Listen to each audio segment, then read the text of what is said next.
টুপি পাঞ্জাবি ও জুব্বা কি সুন্নতি পোশাক? শেখ আসসালামু আলাইকুম রহমতুল্লাহ। আমি ফজরের সালাত যথাসময়ে আদায় করতে পারিনি, মসজিদে চলে এসেছি। প্রথমে কোন নামাজ আদায় করব? তাহিয়াতুল মসজিদ না ফজর? টুপি পাঞ্জাবি ও জুব্বা কি সুন্নতি পোশাক? সুন্নতি পোশাক কিছু শর্ত মেনটেন করলেই সুন্নতি পোশাক হয়। কিছু শর্ত মেনটেন করলে পোশাকের মূলনীতিগুলো হলো, পোশাকটা বেশি আটসাট হবে না, যে শরীরের অঙ্গ প্রত্যঙ্গ বোঝা যায়, এত পাতলা হবে না যে কালার দেখা যায়, টাকনুর নিচে যাবে না, হাঁটুর উপরে উঠবে না। এই সমস্ত ডিলে ডালা মেনটেন করে কেউ যদি পোশাক পরে তাহলে সেটা ইসলামী পোশাক, সুন্নতি পোশাক। সেই ক্ষেত্রে কোনো এলাকায় পাঞ্জাবি, কোনো এলাকায় কাবলি, কোনো এলাকায় জুব্বা এই ধরনের, আবার কোনো এলাকায় স্যুট সাফারির মতো।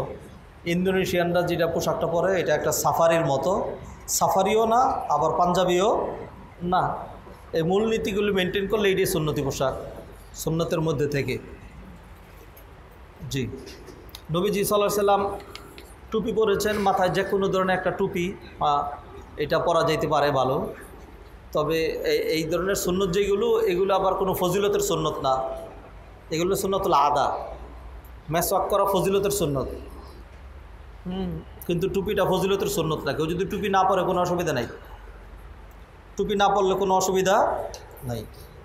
আমাদের সমাজে হলো কোনো ইমাম সাহেব যদি টুপি ছাড়া নামাজ পড়াইতে দাঁড়ায়, খবর আছে তার। নামাজের জন্য টুপি কোনো শর্ত না, টুপি ছাড়া নামাজ পড়লে বিন্দুমাত্র কোনো সমস্যা নাই। এটা কোনো ফজিলতের সুন্নত না, সুন্নতুল আদা। পড়া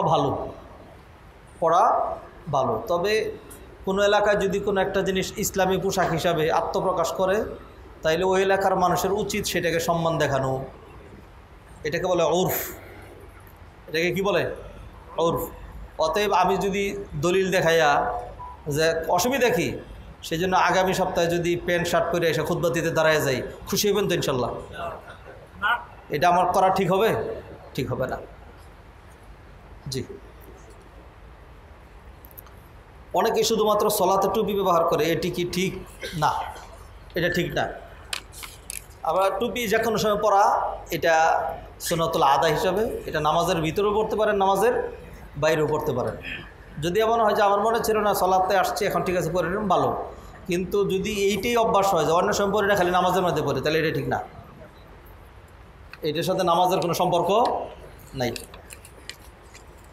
শেখ আসসালামু আলাইকুম রহমতুল্লাহ। আমি ফজরের সালাত যথাসময়ে আদায় করতে পারিনি, মসজিদে চলে এসেছি। প্রথমে কোন নামাজ আদায় করব?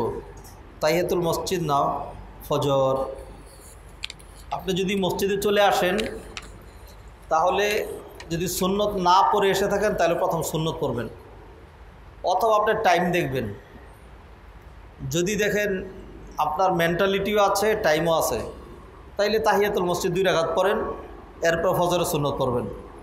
আর যদি ডাইরেক্ট ফজরের সুন্নত পড়ে ফেলেন, তাইলে আর তাহিয়াতুল মসজিদ পড়তে পারবেন না। যদি ফজরের সুন্নত পড়ে ফেলেন, তাইলে আর ফরজের আগে অন্য কোনো নামাজ পড়তে পারবেন না। বাসা থেকে শোনেন, এক্সেপশন হলো বাসা থেকে যদি সুন্নত পড়ে আসেন, তাইলে মসজিদে এসে ঢুকে যদি সময় থাকে তাহিয়াতুল মসজিদ পড়তে পারবেন, তাহিয়াতুল মসজিদ পড়তে পারবেন।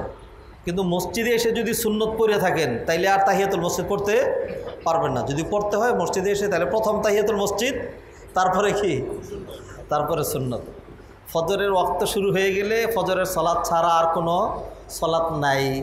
এক্সেপশন হলো তাহিয়াতুল মসজিদ, এক্সেপশন হলো তোয়াফের 2 রাকাত নামাজ। অতএব আপনার ইচ্ছা আমি কোন নামাজ আদায় করব। আপনি চাইলে সময় থাকলে তাহিয়াতুল মসজিদ পড়বেন, তারপর সুন্নত পড়বেন। আর যদি দেখেন সময় আছে মাত্র 2 রাকাতের, তাইলে তাহিয়াতুল মসজিদ পড়বেন না, বাধ্যতামূলক আপনি কি পড়বেন? শুধু সুন্নত পড়বেন, তারপর ফরজ পড়বেন। আর যদি দেখেন ফরজ দাঁড়িয়ে যাচ্ছে অথবা দাঁড়িয়ে যাবে, তাহলে কিছুই পড়বেন না, আপনিও দাঁড়ায় থাকবেন, এসে বসে যাবেন না, দাঁড়ায় থাকবেন। ফরজ পড়লেন, ফরজ শেষ হওয়ার পরে একটু তাসবিহ করে দাঁড়াইয়া তারপরে সুন্নতটা পড়ে ফেলতে পারেন, অথবা সূর্য ওঠার পরেও পড়তে পারেন। আর কোনো লিখিত প্রশ্ন না থাকলে এখানে শেষ করে দিচ্ছি। সুবহানাকাল্লাহুম্মা ওয়া বিহামদিকা আশহাদু আল্লা ইলাহা ইল্লা আনতা আস্তাগফিরুকা ওয়া আতুবু ইলাইক। মৌখিক প্রশ্ন আলাদা করেন। যে ঠিক আছে।